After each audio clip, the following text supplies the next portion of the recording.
Last man standing is beginning today and I am not ready. I'm not a PvP kind of guy.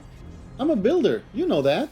So I went walkabout, wandering around looking for upgrade modules to install for last man standing or I will be the first man down. About that, I have a lot of respect for those who have died. I just don't want to cower in some dark corner like a... Never mind. So I made a mistake and went searching with the griffin I got from Ricey. It's fast all right, but then I made another mistake and got stranded and had to wait for hours until this happened. How big is this thing? Wow!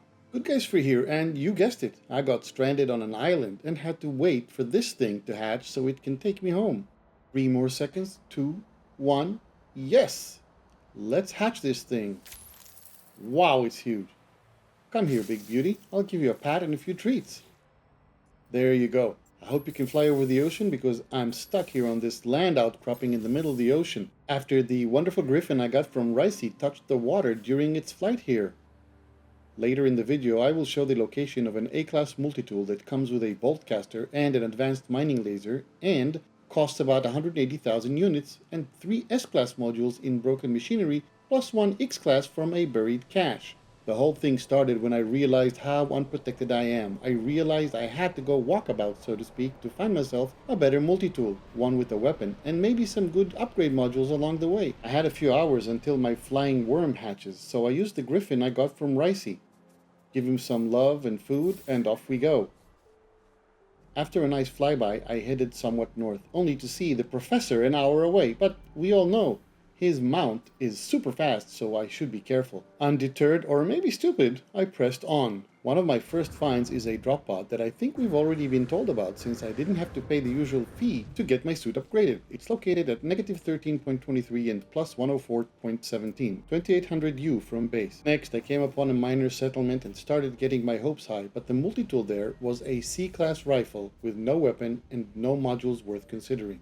Eventually I reached the ocean and decided to see if I get lucky. You know what happened. Not so lucky. Bah! I was lucky enough, however, to dip in the water not very far from one of those flat-top islands that seem to be somewhat barren. They're not so barren. Anyways, I simply reached that island and waited for the flying worm to hatch in 3 hours. I spent the time exploring the top, harvesting some ferret dust, and using my 2 portable refiners to refine some stuff to save suit inventory slots. 3 more seconds. 2, 1. Yes! Let's hatch this thing. Wow, it's huge. Come here, big beauty. I'll give you a pat and a few treats.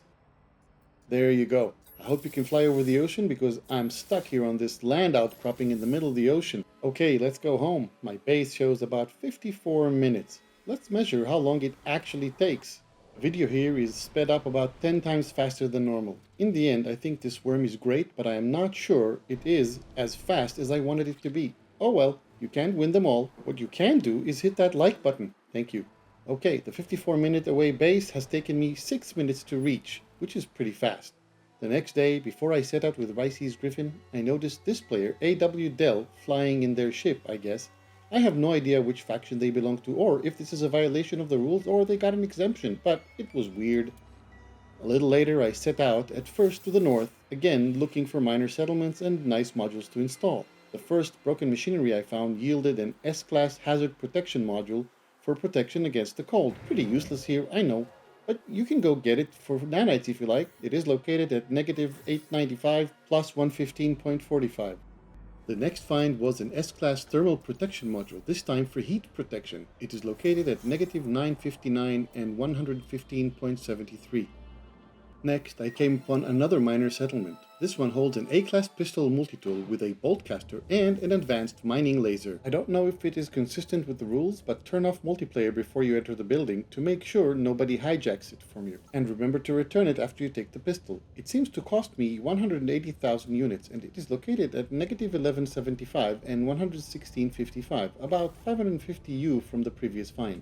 Here I came across 3 broken machinery together with 2 salvage data modules floating in the air. They all gave me nanites though. If you're interested, it's at negative 12.58 and 116.57, approximately 19,000 U south of the Empire. I found a buried cache at negative 13.6 and 116.69. It yielded an X-class mining beam module. Lastly, at negative 25.9 and 116.32, I found two broken machinery together and one yielded an S-Class scanner module. This is almost 28,000 U away, so be sure you need it. That's all for today. Stay safe out there. See you soon.